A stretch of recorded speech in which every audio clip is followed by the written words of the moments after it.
Malam ini kita menyadarkan diri kita, terlebih lagi yang berceramah, jangan kau hanya sampai menyampaikan ayat saja. Hai Abdul Samad, apakah kau yang bicara itu hatimu sudah hidup? Senantiasa merasakan diri, aku orang paling hina, aku orang paling kotor, ditempelkan kening ke lantai di tempat yang diinjak tapak kaki, mengatakan bahwa aku bukan siapa-siapa. Umur diberikan Allah 40, 60, 70. Berapa yang kupakai untuk menolong agama Allah? Berapa yang kupakai untuk mengingat Allah? Mata, tangan, telinga, kaki akan diminta tanggung jawab di hadapan Allah. Dulu dibangga-banggakan, dihormati, dimuliakan. Yang kami muliakan Al-Mukarram, Al-Ustad. Tapi pada saat tiba masanya, yang kita bawa tak lain tak bukan innallaha la yanzuru ila ajsamikum. Allah tak menengok badan, fisik, bentuk tubuh, baju. Ini sampulnya saja. Wala ila suwarikum. Allah tak menengok rupa, wajah. Walakin yanzuru ila qulub. Hati kamu yang bersih itulah yang kau bawa menghadap Allah Subhanahu wa taala. Yauma la yanfa'u malun, harta tak berguna. Wala banun, anak tak bisa menolong. Harta tak berguna, anak tak mampu menolong. Illa man atallah, kecuali orang yang datang menghadap Allah biqalbin salim, dengan hati yang bersih, hati yang tulus, hati yang memercikkan cahaya iman, hati yang bersih dari hasad, busuk hati, sum'ah, riya, takabbur. Itulah yang menolong di hadapan Allah Subhanahu wa taala. Apa kata Imam Ali radhiyallahu an? An-nasu niyam. Semua manusia waktu hidup itu tidur. Bapak tidur, ibu tidur, saya tidur. Semua orang waktu hidup itu tidur. Falamma matu, ketika dia mati, disitulah dia baru terjaga dari tidur panjang. Saat Israel mencabut nyawa, ditarikkan adalah satu centapan yang kuat. Disitulah kita baru terjaga dari tidur panjang. Betapa aku meninggalkan salat, betapa aku tak berzakat, betapa dulu kekuasaan. Aku lulus umur 30, pensiun 58, 28 tahun, apapun tak pernah kubuat untuk agama. Sibuk membesarkan anak, sibuk mengurus warisan. Anak pun tak ingat dengan kita, karena kita lupa menanamkan pendidikan agama di dalam otak kepalanya. Harta yang banyak tak sempat menolong agama Allah.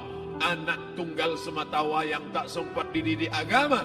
Istri meninggalkan dalam keadaan stres susah hatinya, karena dia tak diajarkan sabar menerima ridha ketetapan takdir Allah.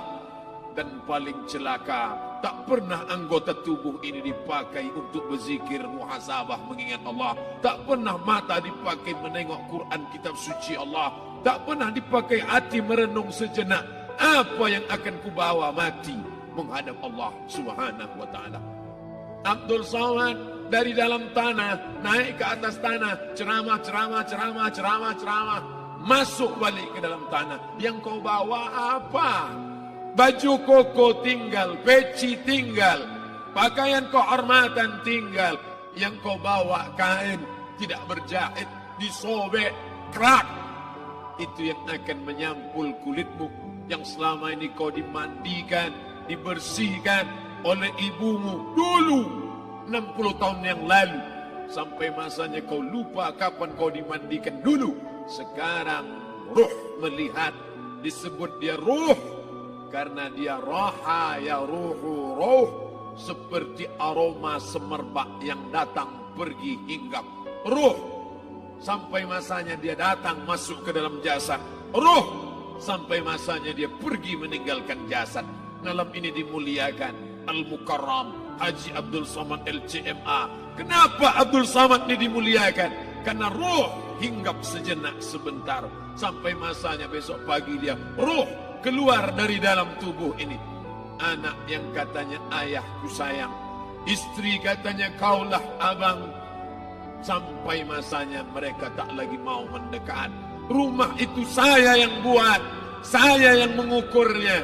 Tapi begitu ruh sudah keluar dari badan, tidak satu pun semeter, sesenti, sejengkal, sehasta ada tempat di rumah itu untuk jenazah bernama jenazah Abdul Somad. Mana kawan, sahabat, andai tolan, anak menantu, teman sekantor, semuanya pergi meninggalkan. Yang tetap dibawa, kalau pernah kaki melangkah salat berjamaah di masjid, kalau pernah tangan mengusap kepala anak yatim, kalau pernah tangan mengucap subhanallah. Nanti di akhir tausiah kita akan berzikir, munajat, muhasabah diri, berdoa, mengenang apa yang akan kita bawa menghadap Allah Subhanahu wa taala. Datang malaikat membawa kain kafan dari cahaya, akan menyambut ruh yang mulia. Hadis riwayat Ahmad bin Ambal dalam kitab Al-Musnad. Turun malaikat berlomba-lomba membawa kain putih dari cahaya, menunggu ruh akan keluar. Ruh menetes seperti embun di ujung daun. Daun tidak bergoyang, ranting tidak patah. Ruh menetes pelan turun ke dalam kain kafan, dibawa malaikat ke pintu langit. Tak sabar mereka menyambut. Inikah dia yang selama ini berjamaah? Berapa banyak yang masyhur terkenal di bumi, malaikat tak mengenal dia. Ini roh siapa? Tapi ini bukan LCMA, dia bukan ustaz, dia bukan ulama, tapi imannya dalam, kekuasaan dipakai menolong agama Allah. Ruhnya keluar di bawah, semua malaikat mengucapkan salam. Inilah orang yang selama ini kami tunggu-tunggu, catatannya sudah lama. Setiap pagi petang, malaikat subuh membawa catatan namanya, malaikat malam membawa catatan namanya. Kami merindukannya. Begitu orang-orang yang masyhur di langit, tapi tak dikenal makhluk bumi. Tapi ada sebaliknya, yang rohnya disentapkan, ditarik malaikat dengan begitu tarikan yang sangat kuat. Nabi bertanya saat Isra Mi'raj kepada mereka yang sudah mati ribuan tahun yang lalu, apa yang kalian rasakan? Yang satu mengatakan seperti tebasan pedang di tempat yang sama beratus kali. Yang satu mengatakan seperti kambing yang dikuliti hidup-hidup. Yang satu mengatakan seperti mata kail pancing ditarik dari kulit yang basah. Maka kita berdoa setiap selesai salat, Allahumma hawwin alaina, ringankan kami ya Allah, fi sakaratil maut, di saat sakaratul maut yang amat sangat menyakitkan itu, di saat malam pertama di tempat yang gelap, di tempat yang tak pernah diimpikan oleh orang, tapi kita tetap melewati dan merasakannya. Perlahan-lahan cacing tanah, ular-ulat kalajengking akan menggerogoti kulit yang selama ini dimandikan, selama ini dipakaikan sampo yang mahal, selama ini dioleskan pelembab yang lembut. Tapi ternyata sebelum roh keluar jasad, setelah keluar, dia hanya akan menjadi santapan cacing tanah. Hancur berkeping hari demi hari. Yang pertama kali membusuk adalah mata, karena dia berisi cairan. Cairan ini mengering, busuk dan berlubang. Lalu kemudian usus sebulan di dalam tanah. Mulai dia menggelembung masuk angin dan dia meletus pecah. Cacing-cacing tanah mulai datang menggerogoti, memakan. Habis, siap tak siap, suka tak suka, kau akan didatangkan. Apa yang akan ditanya oleh Allah? Perbuatanmu, amalmu. Faman ya'mal mithqala dzarratin khairan yarah. Sebesar biji sawi, sebesar ujung rambut, kau aniaya orang, kau makan titik puluh keringatnya. U'tul ajira ajrahu, berikan upah pekerjamu. Gaji tukang panenmu, gaji tukang cuci setrikamu, kau makan, kau tahan 3 bulan. Dia tak menuntut, dia senyum, dia hanya mampu mengadu kepada Allah. Tapi titik peluhnya yang keringatnya, air matanya akan kau balas di hadapan Allah Subhanahu wa taala. Di saat itu tak ada siapa bisa menolong. Hari ini uangmu banyak, kau bayar pengacara handal 1 jam 100 juta, bebas tanpa syarat. Tapi di hadapan Allah semua akan bersaksi.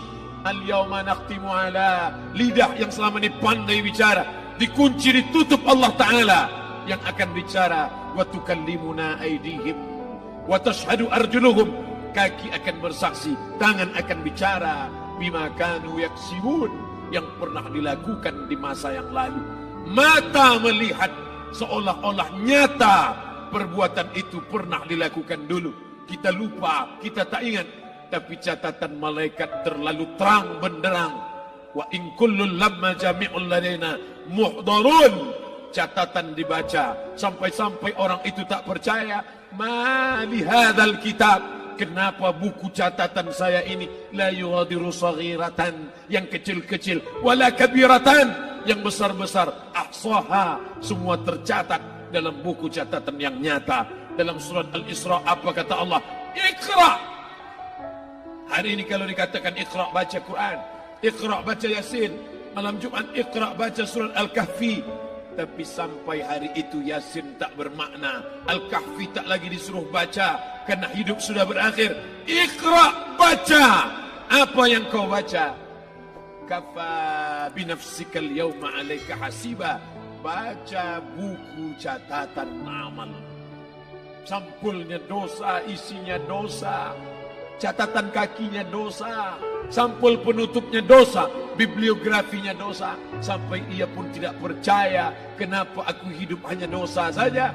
Saat itu dia mendengar teriakan azab, saat itu dia menyaksikan pekikan teriakan sakitnya siksa. Rabbana, ya Tuhan kami, farji'na, balikkan lagi kami ke dunia. Rabbana, ya Tuhan kami, absarna, mata kami sudah melihat azab. Wasami'na, telinga kami sudah mendengar sakitnya, pekikan, teriakan, jeritan. Farji'na, balikkan lagi kami ke dunia. Na'mal salihan, kami ingin amal saleh. Kami ingin bantu masjid, kami ingin sekolahkan anak yatim, kami ingin muliakan fakir miskin, kami ingin bantu panti jompo. Farji'na, balikkan lagi kami dunia. Kami ingin salat tahajud, kami ingin tahiyatul masjid, kami ingin puasa sunat. Saat itu penyesalan tak lagi berguna. Na'mal salihan, kami ingin amal saleh. Andai kau beri kami tenggat waktu ya Allah, laula akhartani, kalau kau beri aku waktu, ila ajalin qarib, aku tak minta hidup 1000 tahun. Ila ajalin qarib, sebentar saja kau hidupkan aku ya Allah. Di situ orang baru tahu apa yang pernah dilakukan dulu, yang di masa lalu. Tak ada cara lain kecuali malam ini kita bertaubat, taubat nasuha, mandi, solat sunat taubat. Ma min muslimin yuznibu zamban, ada orang silap, khilaf, buat dosa, salah. Siapa yang tak pernah salah? Sedangkan datuk moyang kita Adam pun salah, tapi dia mengetahui, sadar salahnya. Dia berdoa, Rabbana zalamna anfusana, kami sudah menzalimi diri kami. Wa illam taghfir lana, kalau kau tidak mengampuni kami, wa tarhamna, kalau kau tidak merahmati kami, lanakunanna minal khasirin, kami termasuk orang yang rugi ya Allah. Maka malam ini kita bermunajat kepada Allah, berdoa, mengenang masa lalu, bergelimang dosa, besok tak akan kita ulang. Kita minta ampun kepada Allah Subhanahu wa taala. Astaghfirullahalazim, astaghfirullahalazim, astaghfirullahalazim.